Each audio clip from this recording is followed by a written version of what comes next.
함께 나눌 말씀은 출애굽기 23장 말씀입니다. 23장 먼저 16절 말씀을 함께 보도록 하죠.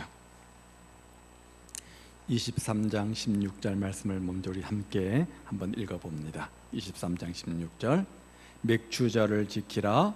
이는 너가 수고하여 밭에 뿌린 것의 첫 열매를 거둠이니라. 수장절을 지키라. 이는 너가 수고하여 이룬 것을 연말에 밭에서부터 거두어 저장함이니라. 넘어가셔서요 25절부터 30절까지 우리 한 절씩 교독하도록 합니다. 너 하나님 여호와를 섬기라. 그리하면 여호와가 너희의 양식과 물의 복을 내리고 너희 중에서 병을 제하리니.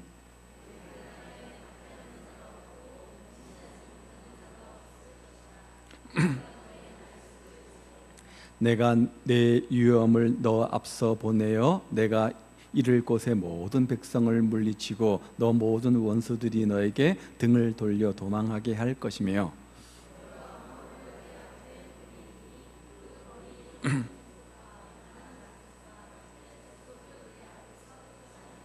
그러나 그 땅이 황폐하게 되므로 들짐승이 번성하여 너희를 해할까 하여 1년 안에는 그들을 너 앞에서 쫓아내지 아니하고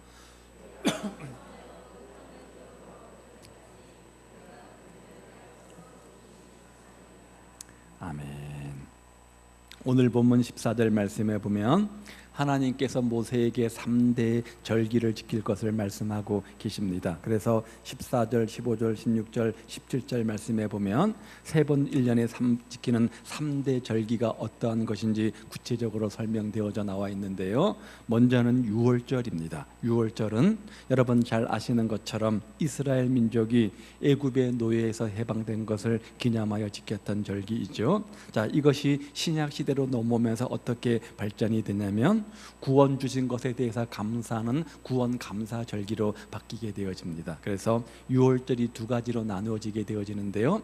하나는 예수님의 탄생을 기념하는 성탄절, 또 하나는 예수님의 죽음을 기념하는 부활절, 이렇게 우리가 두 가지로 나누어서 예수님의 구원과 관계에서 지키게 되어졌고요. 자, 두 번째 절기는 맥추절입니다. 오늘 본문이 말하는 것처럼 자, 오순절이라고 하기도 하고 칠칠절 혹은 초실절이라고 하기도 하는데요. 첫 열매를 하나님께 드리는 절기, 보리 맥자를 써서 맥추절, 보리의 추수를 하는 그런 절기인 거죠. 자, 이것이 신약 시대에 넘어와서 어떻게 되어지냐면 성령 강림 주일과 함께 오순절날 성령 강림이 임하지 않습니까? 성령 강림을 기념하는 절기와 함께 첫 열매를 드리는 기념으로 해서 전반기 6개월의 삶을 지키시고 인도하신 주님을 기억하는 그런 절기를 이렇게 개발해서 발전하게 되어집니다. 세 번째는 수장절이란 절기가 오늘 16절에 또 나와 있습니다. 1년 동안 농사를 지은 것을 창고에 드리고 가을에 들판에 초막을 짓고 일주일 동안 생활하면서 조상들이 지난 광야 30년 동안의 생활을 기념하면서 지켰던 절기가 바로 수장절인데요. 이 절기에서 추수감사절이 나오게 되어졌죠. 그래서 맥추감사절이 전반기 6개월의 삶을 기억하고 기념하며 감사하는 절기라고 한다면 추수감사절은 후반기 삶을 또 기억하고 감사하는 절기가 바로 추수감사절이 되어지는 겁니다. 그리고 이 추수감사절 절기는 주님의 재림 이후에 믿는 사람들이 천국 곳간에 들어가게 될 것을 상징적으로 보여주는 그런 절기이기도 하죠. 오늘 우리는 맥추감사절, 전반기 삶을 마무리하는 시점에서 맥추감사절을 보내면서 왜 주님께서 맥추절을 우리에게 지키라고 하시는지, 그 결과 어떤 축복이 임하는지 두 가지 관점, 두 가지 포인트로 한번 설명을 해보도록 하죠. 첫 번째는 맥추절의 의미입니다. 왜 지켜야 한다는 것이죠. 자, 첫 번째는 감사하는 생활을 하라는 것입니다. 감사의 생활을 하기 위해서 그렇게 해야 된다는 거죠. 14절 말씀해 보니까 너는 매년 세 번 내게 절기를 지킬 것이라 이렇게 말씀합니다. 왜 하나님은 1년에 3번씩이나 감사절기를 지키라 이렇게 말씀합니까? 추수감사절이나 맥추감사절 다 비슷한 절기 아닙니까? 내용들은 비슷합니다. 그런데 한 번만 지키면 될 텐데 왜 3번씩이나 반복해서 강조해서 지키라고 할 것인가? 흔히 사람을 가리켜서 망각의 동물이라 이렇게 말하죠. 사람은 누구나 1년 365일 하루 24시간 언제나 주님 앞에 감사하며 살아야 되는 것 아니겠습니까? 나에게 베푸신 은혜, 무엇보다도 구원의 은혜를 생각할 때 우리는 모든 순간순간마다 감사하며 살아야 됩니다. 자, 그런데 인간의 특징 중 하나가 뭡니까? 자꾸 잊어버리고 기억하지 못하는 겁니다. 화장실을 들어갈 때 마음하고 뭐죠? 또 나올 때 마음 다르다는 것처럼 늘 우리가 항상 초심을 잃어버리고 감사의 마음을 잃어버릴 때가 참 많이 있잖아요. 그래서 1년에 3번이라도 감사절을 정해놓고 지키면서 감사하라, 그런 의도로 감사절기를 3번 주신 겁니다. 구원을 베풀어 주신 것 감사해야 되죠. 먹을 것을 주신 것도 감사해야 되죠. 안 된 것만 가지고 불평하고 원망할 것이 아니라 긍정의 시각으로 바꿔보면 참 감사할 거리가 많이 있습니다. 지금까지 인도하고 보호해 주신 것도 감사해야 되죠. 건강 주신 것, 언제나 내 곁에 계셔서 내 삶을 인도하시고 위로해 주시고 힘 주시고 새 능력 주신 것, 이 모든 것들이 다 감사거리라는 거죠. 사랑하는 여러분, 기독교의 신앙은 감사의 신앙입니다. 감사의 신앙입니다. 감사하는 사람이 하나님께 영광을 돌리고 감사하는 사람을 하나님께서 만나주시기 때문에 그렇습니다. 그래서 시편 50편 23절에 보면 아삽이 이런 고백을 했죠. 감사로 제사 드리는 자가 나를 영화롭게 하나니, 하나님을 영화롭게 한다는 거죠. 그의 행위를 옳게 하는 자에게 내가 하나님의 구원을 보이리라. 누가 하나님을 영화롭게 한다고요? 감사의 제사를 드리는 사람이, 감사의 마음을 가지고 감사의 예비를 드리는 자가 하나님을 영화롭게 한다, 이렇게 말씀합니다. 영국의 유명한 주석가 매튜 헨리는 이런 유명한 말을 했습니다. 감사는 산수에서, 수학이죠, 더하기와 같아서 모든 것에 감사하면 거기에 하나님의 축복이 더해진다. 어떤 일이든지 어디서든지 감사하면 플러스의 축복이 주어진다. 그러나 반대로 원망과 불평은 빼기와 같아서 원망하고 불평하면 있는 것까지 빼앗기고 없어진다. 참 맞는 얘기 아닙니까? 감사의 마음을 갖고 감사의 고백을 하고 감사의 삶을 살면 하나님께서 그 감사의 크기를 보시고 더 큰 감사거리를 주십니다. 물질도 마찬가지입니다. 물질을 주 앞에 드리면 그 물질의 크기를 보시고 그 물질의 크기를 근거로 해서 더 큰 축복을 주시는 거죠. 따라서 감사를 우리가 입버릇처럼 고백하고 감사의 삶을 되면 그것이 플러스가 되어서 플러스의 축복을 경험하게 되어집니다. 반대로 원망과 불평은 뭡니까? 들리는 대로 행하시기 때문에 원망하고 불평하는 삶을 살면 하나님께서 인생 속에 원망거리를 만들어 주시고 불평거리를 만들어 주시는 겁니다. 그러면 더하기 인생입니까? 마이너스 인생입니까? 빼기 인생인 거죠. 따라서 여러분, 플러스의 축복을 받기 원하신다면 감사하시기를 바랍니다. 더하기 인생의 축복이 되기를 원한다면 범사에 감사하시고 마음으로 감사하시고 입으로 감사하시고 물질로도 감사하시기를 우리 주님의 이름으로 축복을 드립니다. 이렇게 추수감사절, 맥주감사절, 우리가 감사주일이란 이름을 붙이는 이유도 감사의 삶을 습관화하기 위한 것이죠. 두 번째 이유는요, 식물을 주신 것에 대해서 감사를 하기 위한 겁니다. 맥주절은 첫 곡식을 거두고 하나님께 감사드리는 감사절이죠. 그래서 맥주절을 초실절, 처음 열매를 드리는 절기라 이렇게 말합니다. 그런데 마태복음 6장에 보면 하나님께서 말씀하시죠. 공중의 새를 보아라, 먹이지도 않고 내가 입히지도 않느냐. 또 들에 핀 백합을 보아라, 그렇게 말씀하시면서 뭐라고 말씀하십니까? 하물며 너희일까 보냐. 공중의 새도 들의 백합화도 다 내가 책임지고 다 먹이고 입히는데 하물며 너희일까 보냐. 그것보다 더 귀한 존재인 너희를 내가 굶기겠느냐. 이렇게 말씀하고 계시는 거죠. 즉 하나님은 우리의 식물을 공급해 주신다는 겁니다. 우리 육신의 모든 필요들을 채워주시는 분이라는 거죠. 그러므로 우리는 그 하나님께 뭐 해야 되는 거예요? 감사해야 되는 거죠. 하나님께서는 광야 생활을 하는 이스라엘 백성들에게 40년 동안 어떻게 하셨습니까? 하늘에서 뭘 주셨죠? 만나를 주셨잖아요. 반석에서 샘물 나게 하셨잖아요. 40년 광야길을 걷는 동안 옷이 한번 찢어졌습니까? 신발이 없어졌습니까? 옷과 신발이 헤어지지 않게 하나님께서 비상간섭하지 않으셨습니까? 그런데 그 하나님이 지금도 우리 필요를 아시고 채워주신다는 거예요.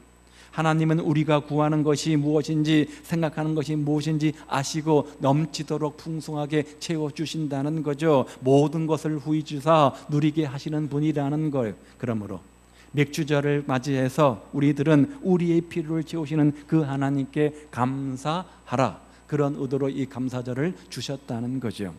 세 번째 이유는 성령을 부어주심에 감사해야 됩니다. 성령을 주셨기 때문에 그렇습니다. 맥주절의 또 다른 용어가 오순절인데요. 자, 오순절, 50일째 되는 날 그런 뜻이죠. 6월절 첫 번째 절기인 6월절부터 50일째 되는 날이 바로 오순절, 오늘 바로 맥주 감사절이 되는 겁니다. 자, 오순절은 신약 시대 성령 강림을 예언한 절기 아닙니까? 성령님께서 언제 오셨어요? 오순절날 임하셨잖아요. 사도행전 2장에 보면 오순절날 성령 강림이 임하셨던 것들을 우리가 기억합니다. 그래서 하나님의 약속대로 오셔서 교회를 탄생시켜 주셨고요, 우리 안에 계셔서 우리를 거듭나게 하셨고 구원의 확신을 주시고 구원의 감격들을 주시지 않았습니까? 그리고 지금도 우리 마음속에 헬퍼로 살아계셔가지고 돕는 자가 되셔서 은혜 받고 하나님과 동행하도록 도와주시고 우리의 일거수일투족을 비상간섭하시는 그런 분이십니다. 여기 비슷하게 생긴 두 사람이 있습니다. 한 사람은 예수를 잘 믿는 사람이고 한 사람은 안 믿는 사람입니다. 자, 겉으로 볼 때 차이가 있습니까? 없습니까? 육신의 모습은 전혀 차이가 없는 것처럼 보입니다. 그러나 실상은 큰 차이가 있습니다. 어떤 면에서요? 영적인 면에서 보면 큰 차이가 있습니다. 한 사람은 성령님이 계시는 사람이고 한 사람은 성령님이 안 계신 사람입니다. 성령님이 계신 사람에게는 구원의 감격이 있고 구원의 확신의 은혜가 있고 구원의 은혜가 있고 제사함과 영생과 천국이 보장되어지지 않습니까? 자, 이 큰 차이를 누가 가지고 온 겁니까? 성령님이 가지고 온 겁니다. 성령님이 가지고 온 겁니다. 그런데 그 성령님이 지금 어디에 계세요? 우리 마음속에 계시지 않아요. 우리 안에 계시지 않아요. 하나님께서 성령을 기름 부어 주셔서 우리 마음속에 계시지 않습니까? 그래서 내가 예수 믿고 구원받았구나, 내가 하나님의 자녀가 되었구나, 내가 영생을 얻은 자가 되었구나, 내가 천국을 소망하는구나, 누가 알게 해주시는 겁니까? 예수님이요? 아니에요. 누가요?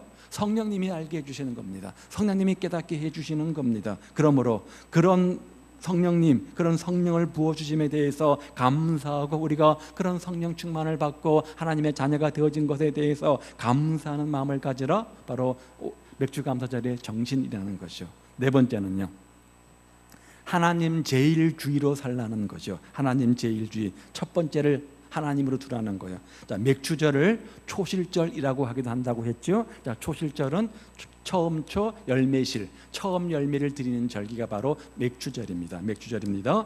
새로 수확한 것을 사람이 먼저 쓰거나 먹지 않고 가장 먼저 하나님께 구별하여 드리는 절기가 바로 이 맥주 감사절인데, 어떤 정신, 어떤 의미가 있습니까?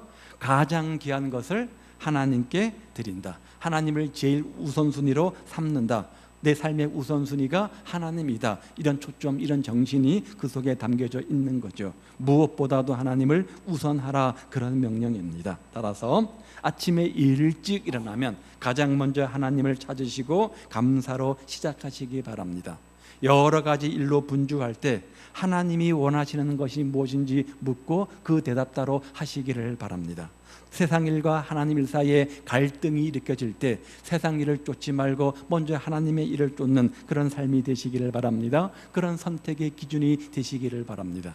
내가 생각하는 것, 내가 말하는 것, 내가 행동하는 것, 이 모든 것 주님께서 어떻게 하는 것이 기뻐하는 것일 것인가, 그렇게 초점을 맞추고 어떤 생각을 해야 될지, 주님이라면 어떻게 생각하실까, 주님이라면 어떻게 말하실까, 주님이라면 어떻게 행동하실까, 어떻게 생각하고 말하고 행동하는 것이 주님께서 기뻐하시는 것일까, 이렇게 묻고 대답하신다고 한다면 우리가 하나님 제일주의 삶을 살게 될 것이고, 이것이 이렇게 사는 것이 바로 맥주절의 정신이라, 이렇게 우리에게 교훈하고 있는 겁니다. 다섯 번째는 하나님께 제일 좋은 것을 드리라, 그런 것을 우리에게 소개해 주고 있는데요.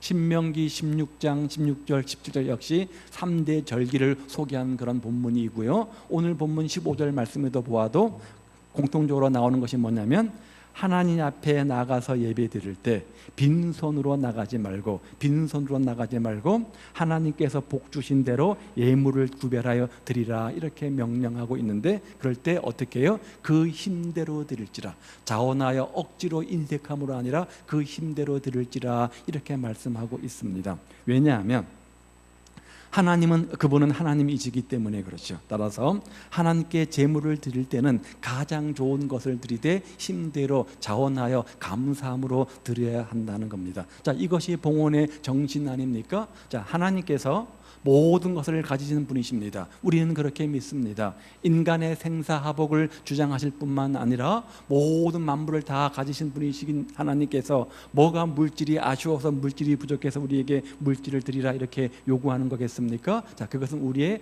마음을 보시겠다는 겁니다. 우리의 정신을 보겠다는 겁니다. 그리고 그 마음과 그 드리는 정신을 보시고 그것을 근거해서 축복해 주시겠다는 겁니다. 감사의 마음의 크기가 크면 클수록 더 큰 축복의 크기가 커지는 겁니다. 물질의 드림의 크기가 커지면 커질수록 주님께서 축복의 크기가 더 커지는 겁니다. 이것을 근거로 삼겠다는 겁니다. 하나님께서 우리에게 축복을 주시기를 원하는데 뭔가 근거를 갖기 원하는 거예요. 그래서 우리 마음을 드리라, 우리 물질을 드리라. 물질이 뭡니까? 마음 중심에 있는 가장 큰 거잖아요. 물질은 곧 마음 아닙니까? 그것을 보시겠다는 겁니다. 그래서 힘대로 드리라 이렇게 말씀하는 거예요. 신앙생활을 다른 말로 한마디로 바꾸면 봉헌생활입니다. 마음을 드리는 건 봉헌 아닙니까? 시간도 드리는 것도 봉헌입니다. 몸을 드리는 것도 봉헌입니다. 내 생각을 드리는 것도 봉헌입니다. 내 물질을 드리는 것, 이 모든 것들이 바로 봉헌생활입니다. 드림이 바로 신앙생활의 핵심이잖아요. 그런데 드리되 가장 좋은 것을 드리는 것이 바로 봉헌의 정신이다. 이것을 우리에게 가르쳐 주는 거죠. 여러분, 맛있는 음식을 먹을 때 나 혼자 먹으면 참 마음에 양심이 꺼리고 누가 생각나지 않습니까? 누군가의 얼굴을 떠올리면서 같이 왔으면 좋았을 텐데, 같이 먹으면 좋을 텐데, 그렇게 우리가 생각을 하게 되어집니다. 자, 누구를 떠올립니까? 여러분의 배우자의 얼굴을 떠올립니까? 아니면 친한 친구를 떠올립니까? 아니면 여러분 자녀를 떠올립니까? 여러분이 가장 주고 싶어하는 사람, 떠올리는 얼굴, 그 사람은 여러분 인생에서 우선순위에 있는 사람이라는 거죠. 우선순위에 있기 때문에 맛있는 음식, 좋은 것을 먹고 좋은 곳에 있으면 그 사람 얼굴이 떠오르는 거겠죠. 하나님은 그 우선순위를 하나님께 두라 이렇게 우리에게 지금 말씀하고 있는 거예요.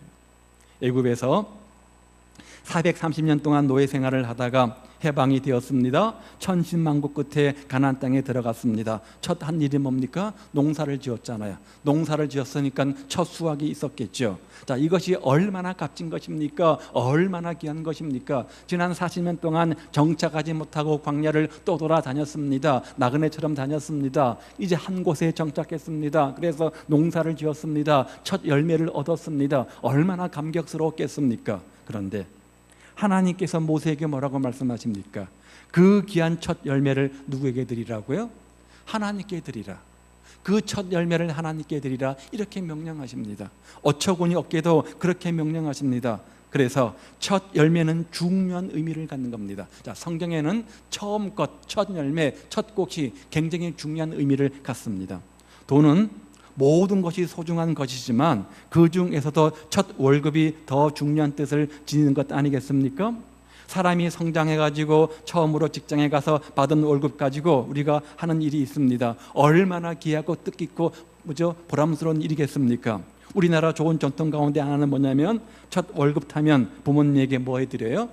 내복을 사드립니다. 어떤 내복요? 빨간 내복. 왜인지는 모르겠어요. 내복을 해드립니다. 자, 그 이유는 뭡니까? 이렇게 첫 월급 타기까지 키워주시고 돌보아주신 부모님의 은혜에 대해서 감사하는 마음을 그 선물을 통해서 담는 겁니다. 그 정신이 중요한 겁니다. 내복이 중요하겠어요? 내복이 중요하겠어요? 아니잖아요. 그 정신이 중요한 거잖아요. 그런데 성경은 그 첫 번째 거를 부모님이 아닌 누구에게요? 하나님께 드리라 이렇게 말씀하고 있는 겁니다. 뭘 보겠다는 거예요? 그 마음의 태도를 보겠다는 거예요. 마음의 자세를 보겠다는 거예요. 정신을 보겠다는 거죠. 내가 이렇게 우리 가정이 내가 이렇게 이만큼 먹고 사는 것, 내가 아무런 문제 없이 이렇게 가정을 꾸리고 생업에 살아가는 것, 이 모든 것 하나님의 은혜입니다. 그 정신, 그 마음을 보시겠다는 거예요. 물질에 많고 적음이 중요한 게 아닙니다. 마음을 보시겠다는 거예요. 그래서 특별 감사헌금은 가장 좋은 곳으로 드리는 거예요. 최선을 다해서 드리는 거예요. 힘써 드리는 거예요. 따라서 이번 맥주 감사절도 기도하면서 믿음으로 최선을 다해서 감사 헌금을 드리시기를 바랍니다. 혹시 미처 준비하지 못한 분이 계시다고 한다면 한 주 동안 더 많이 기도해 보시고 마음을 담아서 다음 주라도 마음을 가지고 감사의 마음과 함께 감사의 예물을 드리시기를 바랍니다. 왜 그렇게 해야 되는가? 그렇게 해야지만 하나님의 축복이 이렇게 임하기 때문에 그렇습니다. 그렇게 할 때 어떤 축복이 임하는가 보십시오. 두 번째 포인트는, 첫 번째는 절기를 잘 지키면 물질의 복을 받게 되어집니다. 25절이죠. 너희의 양식과 물의 복을 내리고, 너희의 양식과 물의 복을 내리고, 물질의 축복을 말씀하고 있는 거잖아요. 잠언 3장 9절과 10절 말씀을 보아도 너 재물과 너 소산물의 처음 익은 열매로 여호와를 공경하라. 이게 바로 맥주감사절이죠. 그렇죠? 그리하면 너 창고가 가득히 차고 너 포도즙 틀에 새 포도즙이 넘치리라. 무슨 말이에요? 축복하겠다는 말이에요? 안 하겠다는 말이에요? 축복하겠다는 말이에요. 어떤 사람을요? 감사의 마음과 감사의 예물을 가지고 주 앞에 나와 하나님을 경외하는 사람들에게 이런 축복을 주시겠다는 거예요. 그러면 주 앞에 그런 물질을 드리는 것이 손해요, 희생이에요, 아니면 축복이라는 거예요? 축복이라는 거죠. 그런 것들을 근거 삼아서, 이렇게 드리는 손길들을 근거 삼아서 네가 이만큼 드렸으니까, 이렇게 감사 마음을 표현했으니까 그 감사의 크기만큼, 그런 물질의 크기만큼 내가 이렇게 축복하겠다, 이렇게 근거를 삼겠다는 거예요. 하나님의 은혜를 알고 감사하는 사람들에게 더욱더 풍성한 것을 채워주시겠다? 하나님의 약속이잖아요. 성경의 원리는 간단합니다. 드리는 제물의 원리는 뭐냐면 심는 대로 거두는 원리입니다. 심고 거두는 원리가 뭡니까? 심은 대로 심은 만큼 거둔다는 거예요. 이 사실을 고린도후서는 이렇게 말하죠. 적게 심는 자는 적게 거두고 많이 심는 자는 많이 거둔다. 하나님의 법칙입니다. 심는 것만큼 거두는 거예요. 물질도 마찬가지고요, 시간도 마찬가지고, 모든 세상의 이치가 그렇지 않습니까? 그렇습니다. 심는 것만큼 거두는 거예요. 자, 열매를 거두려면 뭐 해야 돼요? 먼저 조건이 뭡니까? 심어야 되잖아요. 그럼 많이 심으면요, 많이 열매를 맺겠죠. 신앙생활은 어떻습니까? 마찬가지입니다. 여러분, 기도의 응답을 원하시죠? 기도의 축복을 원하시죠? 뭐 하시면 돼요? 기도하시면 돼요. 기도의 씨앗을 심으시면 돼요. 기도를 심지 않고 응답을 바란다? 말이 돼요, 안 돼요? 안 되잖아요. 물질의 축복을 원하면 어떻게 하면 돼요? 물질을 심으면 되죠. 그것이 씨앗이 되어서 30배, 60배, 100배, 10배를 맺게 해주신다.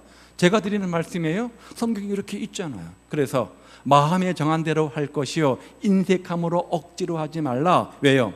하나님은 우리 마음 중심을 살피시는 분이시기 때문에 즐겨내는 자를 사랑하신다. 그렇게 하면요, 항상 모든 것이 넉넉하여 넘치게 해 주신다. 이렇게 약속하고 계시잖아요. 많이 심으면 심을수록 그것이 열매로 되돌아오게 되어져 있다는 거죠. 억지로, 인색함으로, 율법처럼 하지 마십시오. 구약은 율법, 의무라고 한다면 신약은 뭡니까? 은혜 속에 있는 겁니다. 그런데 그 은혜의 말을 착각하지 마십시오.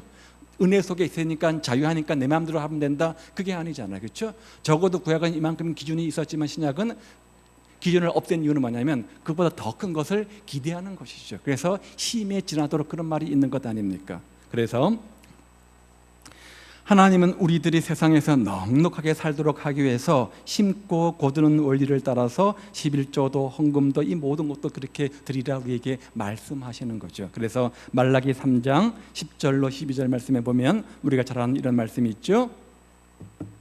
너희의 온전한 11조를 창고에 들여 나의 집에 양식이 있게 하고 그것으로 나를 시험하여 내가 하늘 문을 열고 너희에게 복을 쌓을 것이 없도록 붙지 아니하나 보라. 자, 성경은요, 하나님을 시험치 말라, 하나님은 만우리 여기는 분이 아니라, 이렇게 성경의 흐름들이 있습니다. 그런데 유독 한 가지 예만 제외를 하는데 바로 이 말라기 말씀입니다. 물질의 문제만은 예합니다. 예를 들어서 시험해 보라, 이렇게 말씀합니다. 우리가 하나님을 시험해 보는 것은 하나님을 우습게 여기고 깔보는 것이기 때문에 안 되는 겁니다. 하나님께서 그냥 두지를 않습니다. 그런데 유독 이 본문만큼은 물질을 이야기하면서 시험해 보라, 그만큼 뭐예요? 자신이 있다는 거죠. 그만큼 확신이 있다는 거죠. 이렇게 말씀하고 있는 것들을 자 보게 되어지죠. 무엇을 가지고요? 물질을 가지고. 내가 물질을 이만큼 드렸는데 그것을 가지고 더 큰 축복을 주시는지 안 주시는지 시험해 보라, 이렇게 말씀하고 있는 것을 보게 되어집니다. 그래서 결국은 뭐예요? 우리를 복되게 하기 위해서 이렇게 한다는 거죠. 따라서 여러분 함부로 서운하시면 안 됩니다. 어떤 동의서나 어떤 여러분들 우리가 매년 연초가 되면 우리가 동의서를 받는데요, 함부로 막 사인하시면 안 됩니다. 사인해놓고 안 지키면 하나님께 서운한 것들을 어기는 것이 되는 거잖아요. 그렇죠? 그런데 유독 이 말씀은 우리가 이렇게 말씀하고 있는 것을 보게 되어지죠. 많이 알려진 세계적 부호인 록펠러에 대한 여러 가지 이야기가 있는데, 가난한 아들로 태어나서 록펠러는 어머니로부터 일주일에 20센트, 그러니까 200원의 용돈을 받았다고 합니다. 그런데 어머니께서 록펠러 손에 꼭 20센트를 쥐어주면서 늘 반복적으로 강조해서 한 말씀이 있습니다. 뭐냐면, 얘야, 20센트 중 2센트는 하나님의 것이란다. 그러니까 그 2센트를 구별해서 11조를 꼭 드려야 된다. 이것이 어릴 때부터 습관적으로 몸에 배워왔던 것입니다. 그래서 록펠러는 그날부터 98세에 이제 하나님의 부르심을 받게 되어지는데, 그때까지 철저한 11조를 지키며 신앙생활을 하며 삶을 살아왔다고 해요. 자, 물질의 양이 적을 때 11조를 떼는 것은 어떻습니까? 쉽습니다. 물질의 양이 많은데 11조를 떼는 것은 쉽지가 않습니다. 어떻게 가능했냐면 처음부터 그렇게 했기 때문에 가능했던 거예요. 훗날 기자들의 성공의 비밀을 물을 때 이렇게 대답을 합니다. 나는 어머니로부터 굉장한 유산을 물려받았습니다. 그게 뭐냐면 신앙 유산이라는 거예요. 그것은 신앙이라는 유산입니다. 나는 사업에 대한 모든 꿈을 기도 중에 얻었고 정성스러운 11조를 어김없이 드렸습니다. 그랬더니 하나님과의 합작품이 되어가지고 하나님이 망할 수 없는 분이기 때문에 하나님께 투자한 거니까 하나님이 망할 수 없는 분이기 때문에 당연히 나는 성공할 수밖에 없었다는 거죠. 기도를 드리고 11조를 드린 것이 하나님께 투자한 것이고, 하나님과 나가 공동 창업자가 되어서 합작한 것이 되었고, 하나님은 능력의 하나님이시고 망하지 않기 때문에 그 하나님 때문에 내가 이렇게 부자가 되고 성공할 수밖에 없었다, 이렇게 고백을 한 거죠. 주 앞에 내어드린 것이 결국은 축복이었음을 고백하는 겁니다. 두 번째는요, 절기를 잘 지키게 되어지면 건강의 축복을 받게 되어집니다. 25절이죠. 너희 중에서 병을 제하리니, 절기를 잘 지키면 건강의 축복을 받게 되어집니다. 모든 육신의 질병들이 신명기 7장 말씀에도 나오는데, 모든 육신의 질병들을 제하는 축복들이 나오는데, 주의 말씀을 따라 순종하는 자들에게 축복하는 세 가지 축복 중에 하나가 뭐냐면 육신의 건강의 축복입니다. 세 번째는요, 자녀가 잘 되는 축복을 주십니다. 26절입니다. 너 나라에 낙태하는 자가 없고 임신하지 못하는 자가 없을 것이라. 자, 뭡니까? 후손에 대해서 보장해 주시겠다는 거예요. 후손을 책임져 주시겠다는 거죠. 네가 신앙 안에서 믿음으로 잘 살면 너가 복을 받을 수 있고, 네가 복을 받지 못하면 그 다음 세대에 반드시 복을 주시겠다. 영적 3세대의 복이라고 합니다. 여러분, 주변에 있는 사람들 가운데 한번 잘 되는 사람을 보십시오. 잘 되는 가정들을 보십시오. 왜 저렇게 잘 될까? 저렇게 복을 받을까? 가만 보면 대부분 영적 3세대입니다. 무슨 말이냐면, 할아버지가 예수를 믿었습니다. 아버지가 예수를 믿었습니다. 자식이 예수를 믿습니다. 이 자식이 잘 되는 축복, 영적 3세대입니다. 할아버지의 신앙이 아버지에 계승되어서 아버지가 잘 될 수도 있지만 잘 안 되면 반드시 영적 3세대 때는 반드시 축복을 받게 되어져 있습니다. 부모가 믿음 생활 잘하면, 부모가 신앙 생활 잘하면 누가 복을 받아요? 그 결과 자식들이 복을 받습니다. 성경의 가르침 아닙니까? 여러분 부모이시잖아요. 자녀가 잘 되기를 바라죠. 잘 되길 바라죠. 비결이 뭡니까? 내가 신앙생활을 잘하는 겁니다. 내가 믿음 생활을 잘하는 겁니다. 내가 믿음으로 살면, 믿음으로 삶의 본을 보이면 자식들이 그것을 본받게 되어져 있습니다. 그러면 그 결과 자녀는 잘 됩니다. 반드시 축복받게 되어져 있습니다. 따라서 여러분, 믿음으로 사시고 절기도 잘 지키시고 온전한 신앙생활 하셔서 자식들이, 자손들이 축복받는 그런 은혜가 여러분 가운데 있기를 우리 주님의 이름으로 축복을 드립니다. 자, 네 번째 축복은 뭐냐면 27절 이하에 보니까 지경이 넓어지는 축복, 야베스의 축복이죠. 27절에 보면 가나안 땅에서 원수를 물리쳐 주셔가지고 이스라엘 백성들의 지경을 넓혀 주신다 이렇게 되어져 있고요. 28절은 왕벌을 보내가지고 왕벌 큰 벌을 보내서 가나안 족속들을 쫓아내어 주시겠다 이렇게 약속하고 있습니다. 그래서 땅이 넓어지는 지경이 넓어지는 축복을 말씀하고 있고요. 31절에 보면 하나님께서 이스라엘 백성들의 경계를 정해 주시고 그곳을 주시겠다, 땅을 넓혀 주시는 지경이 넓어지는 축복을 말씀하고 있습니다. 똑같은 본문인 출애굽기 34장 24절에도 보면은 역시 이것도 3대 절기를 다루고 있는 그런 구절인데요. 자, 이렇게 말합니다. 내가 이방 나라들을 너 앞에서 쫓아내고 그 다음에 뭐예요? 너 지경을 넓히리니. 자, 이 앞에 뭐가 나오냐면 3대 절기를 잘 지키면 이런 축복을 주신다고 말하는 겁니다. 이 본문만 빼왔지만 그 앞에는 3대 절기를 먼저 언급을 한 다음에 이 본문 결과가 나온 겁니다. 사랑하는 여러분, 여러분의 지경이 넓어지기를 우리 주님의 이름으로 축복을 드립니다.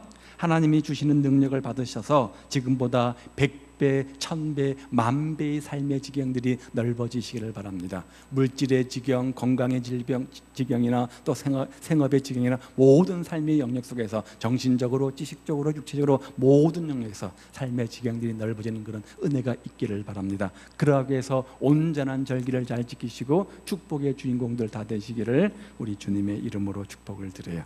자, 5번째 축복은요, 절기를 잘 지키면 차츰차츰 점점의 복을 약속하고 있습니다. 한꺼번에 막 폭포수처럼 임하는 그런 복이 아니라 한 걸음 한 걸음 한 걸음 나아가는 그런 복을 말씀하고 계시죠. 29절 30절에 보면 이스라엘 백성들이 거할 땅에 들짐승들이 많아지지 않도록 적들을 1년 동안 한꺼번에 몰아내지 않겠다 이렇게 말합니다. 적들을 조금씩 몰아내겠다는 거죠. 자, 그렇게 하십니다. 복을 받아도 여러분 벼락복을 받지 마시기를 바랍니다. 천천히 조금씩 차츰차츰 발전하시고 점점 강성하는 것이 은혜 아니겠습니까? 그래야 복에 대한 면역력이 생기고 교만해지지 않을 수 있습니다. 하루아침에 복을 받게 되어지면 받는 복을 주체할 수 없게 되어집니다. 그래서 잘못되게 되어지죠. 여러분 TV에서 보시면 아시지만 로또 복권을 맞아서 그 사람 삶을 5년 후, 10년 후 추적해보면 열의 9은 거의 폐가 망신, 폐인이 되는 경우가 참 많이 있지 않습니까? 한꺼번에 엄청난 것이 주어지니까 그것들을 제대로 관리를 못하는 거죠. 따라서 복을 받는 것도 중요하지만 그것들을 잘 감당하는 것이 더 중요한 것입니다. 사무엘하 5장 10절 말씀해 보면 만군의 하나님 여호와께서 함께 계시니 다윗이 그다음 뭐예요? 점점 강성하여지더라. 점점 더 나아짐의 축복을 말씀하고 있죠. 풀은 하루아침에 쑥쑥쑥 자랍니다. 그런데 한철이잖아요. 반면에 나무는 어떻습니까? 매일매일 과보아도 별로 차이가 없어 보입니다. 그런데 몇 년 혹은 몇십 년 후에 보면 어떻습니까? 많이 자라있는 것들을 보지 않습니까? 지속적으로 성장했다는 의미지요. 절기를 잘 지키고 믿음으로 사셔서 지붕 위의 풀과 같은 한철 성도가 되지 마시고 레바논의 백항목처럼 늘 사철 푸르디 푸른 번성하는 그런 삶이 되시기를 우리 주님의 이름으로 축복을 드립니다. 이렇게 우리가 온전한 절기를 지킬 때 차츰차츰 나아짐의 축복을 말씀하고 계시고요. 마지막 하나, 보호의 축복을 약속하고 계십니다. 출애굽기 34장에도 보면은 3대 절기에 대해서 말씀하시면서 오늘 본문에 없는 한 가지 말씀을 하는데 바로 24절입니다. 너가 매년 3번씩 여호와 내 하나님을 배우려고 올 때에, 자, 3대 절기를 말하는 것이죠. 그 다음에 어떻게 하시겠다고요? 아무도 너의 땅을 탐내지 못하리라. 뭐 해주시겠다는 거예요? 지켜주시겠다는 거예요. 보호해주시겠다는 거죠. 자, 무슨 말이냐? 이스라엘 민족은 가나안 전역에 다 흩어져 살았습니다. 그리고 매년 절기가 되어지면 어떻게 합니까? 그 절기를 지키고 제사를 지키고 예물을 드리기 위해서 어디로 왔습니까? 예루살렘 성으로 왔습니다.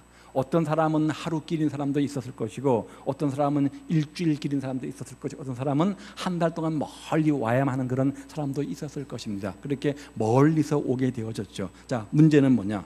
그렇게 남자들만 오게 되었는데 남자들이 1년에 3번씩 그렇게 이 절기를 지키기 위해서 예루살렘으로 한 2달, 3달씩 집을 비워놓으면 어떤 문제가 생기냐면 어떤 문제가 생겨요? 혹시 도둑이나 강도가 들어와서 아내나 재산을 강탈해 가지 않을까, 혹시 적군이 쳐들어오지 않을까, 그런 염려들이 있을 수 있는 것 아니겠습니까? 그런데 하나님 앞에 제사 드리기 위해서 예루살렘 갈 때는 아무도 탐내지 못하도록, 네 땅을 탐내지 못하도록 내가 지켜 보호해 주겠다, 이렇게 지금 말씀하고 있는 거예요. 주 앞에 나가서 예배하는 동안, 주 앞에 나가서 헌신하고 봉사하고 충성하는 동안 하나님께서 내 가정을, 내 직장을, 내 생업을 지켜주시겠다, 이렇게 말씀하고 있는 거죠. 하나님을 위할 때, 주님 앞에 예물 드릴 때, 주 앞에 충성할 때 하나님께서 우리 재산도 지켜주시고요, 우리 가정도 지켜주시고 우리 삶을 보호해 주신다는 거예요. 주님께서 함께 하셔서 나를 위해서 지켜 보호해 주시면 누가 우리를 해하겠습니까? 사무엘하 7장에 보면 온 이스라엘 백성들이 미스바에 모여서 미스바 대각성 집회를 열고 있습니다. 그래서 온 남자들이 함께 모여서 기도하고 있으니까 옆에 있던 적군 블레셋이 기회는 찬스라고 그 기회를 노려서 쳐들어왔죠. 어떻게 했어요? 하나님께서 하늘에서 우박과 우레를 내리셔가지고 블레셋 사람들을 다 쫓아버리지 않으셨습니까? 그래서 미스바에 모였던 이스라엘 백성들이 그들을 쫓아가서 다 죽이고 전쟁에 승리하게 되어지죠.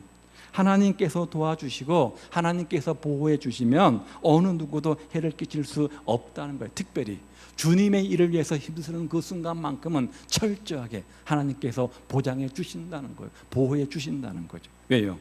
하나님은 우리의 방패시니까, 하나님은 우리를 자기의 눈동자같이 지켜주시는 분이시니까, 주님은 우리의 피할 바위가 되시는 분이시니까, 새가 날개 아래 자식을 품는 것처럼, 그 새끼를 보호하는 것처럼 우리를 품어주시고 보호하여 주시는 분이기 때문에 그렇습니다. 따라서 여러분, 맥주 감사주를 맞이해서 감사의 마음과 함께 감사의 예배, 감사의 예물을 주 앞에 올려드리시기를 바랍니다. 그리하면 물질의 축복과 건강의 축복과 자녀가 잘 되는 축복, 지경이 넓어지는 축복, 보호하심의 축복을 받게 되어질 겁니다. 자, 오늘은 지난 6개월 동안을 돌아보면서 하나님께서 내 가정, 내 생업, 내 자녀, 내 삶의 현장을 지켜주신 것을 기억하고 감사하는 절기입니다. 감사의 마음을 담아서 감사의 예배와 감사의 제물을 주 앞에 올려드려서, 그래서 후반기 삶에는 더 큰 물질의 축복의 주인공, 더 큰 건강의 축복의 주인공, 더 큰 자녀의 축복의 주인공, 더 많이 지경이 넓어지고 하나님의 보호하심과 축복을 경험하는 그런 축복의 주인공들 다 되시기를 우리 주님의 이름으로 축복을 드립니다. 기도하겠습니다. 오늘 본문이 교훈하는 것